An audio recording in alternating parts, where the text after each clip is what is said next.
আমি ওনাকে বললাম যে ভাই আমাকে ৩,০০০ টাকা তেল দেন, আমি যেন যমুনা সেতু পর্যন্ত যেতে পারি। সে তেল থাকা অবস্থায় সে বলতেছে তেল নাই। তেলের লিমিট ওনারা তো 10 লিটার করে দিচ্ছে, আমরা বেশি চাচ্ছি, তারপরে ওরা বেশি দিচ্ছে না। সরকার যেহেতু নির্ধারণ করে দিচ্ছে 10 লিটারের বেশি তারা দিচ্ছে না।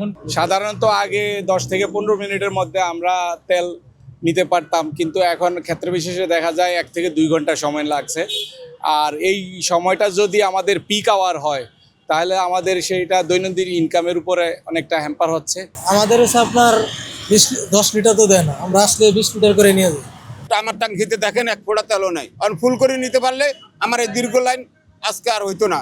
আমি ওনাকে বললাম যে ভাই আমাকে ৩,০০০ টাকা তেল দেন, আমি যেন যমুনা সেতু পর্যন্ত যেতে পারি। সে তেল থাকা অবস্থায় সে বলতেছে তেল নাই। এটা বলতেছে লোকা আপনার পাবনা সদরে টাকা পর্যন্ত দিতে যাচ্ছি না।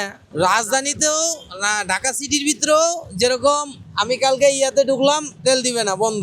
তারপরে কালিয়াগুড়ে পাম্প বন্ধ, তেল নাই, থাকা অবস্থায় দেয় না। মানুষ ভাবতেছে যে বিশ্বে একটা যুদ্ধ লেগে গেছে, এই জন্য বাংলাদেশে কোনো তেল আসতে পারবে না। এই বিদায় অনেকে মজুত করতেছে, 2-3 লিটার কিনে নিয়ে থুইতেছে। আবার অনেকে দেখা গেছে যে রাইড শেয়ার করি 5 লিটার তেল জায়গা 2 লিটারও পাইতেছে না, সে চলতে পারতেছে না। আমার টাঙ্কিতে দেখেন 1 ফোঁটা তেলও নাই, কারণ ফুল করে নিতে পারলে আমার এই দীর্ঘ লাইন আজকে আর হইতো না।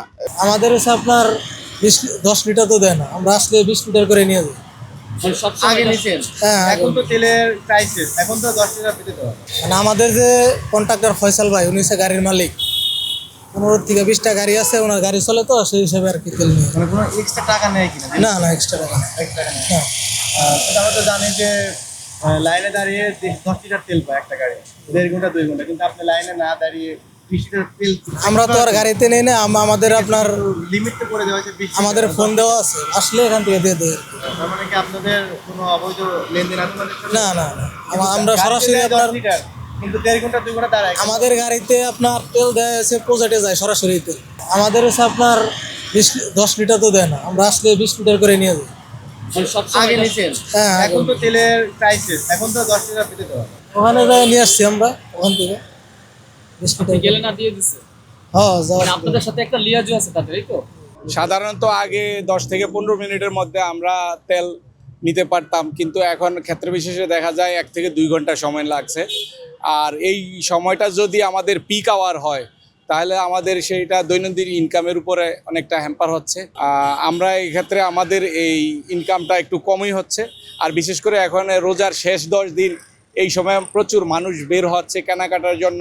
এই সময় রাস্তাঘাট একটু ট্রাফিক জ্যাম বেশি থাকে, তো এই সময় আমাদের বাইকের প্রতি মানুষের চাহিদাটা বেশি থাকতো।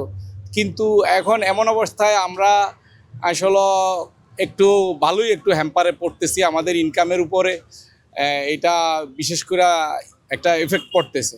তেলের লিমিট ওনারা তো 10 লিটার করে দিচ্ছে, আমরা বেশি চাচ্ছি, তারপরে ওরা বেশি দিচ্ছে না। সরকার যেহেতু নির্ধারণ করে দিচ্ছে 10 লিটারের বেশি তারা দিচ্ছে না। এমন কোনো কমপ্লেন আছে কিনা যে টাকার বিনিময়ে বা করলে আপনার টাঙ্কি ফুল করে দিচ্ছে, এরকম কোনো option না আছে? না, এরকম কোনো অপশন দেখতেছি না। এই লাইন, দীর্ঘ লাইনের পর দাঁড়িয়ে থেকে আসলে আপনি কি আপনার কাঙ্ক্ষিত তেলটুকু পাচ্ছেন কিনা? জি না, আমি আমার কাঙ্ক্ষিত তেলটি পাচ্ছি না। আমি যে পরিমাণে চাচ্ছি সেই পরিমাণে পাচ্ছি না। আমার মনে হচ্ছে যে পাবলিক হুজোগে মাতাল, এরকম কিছু।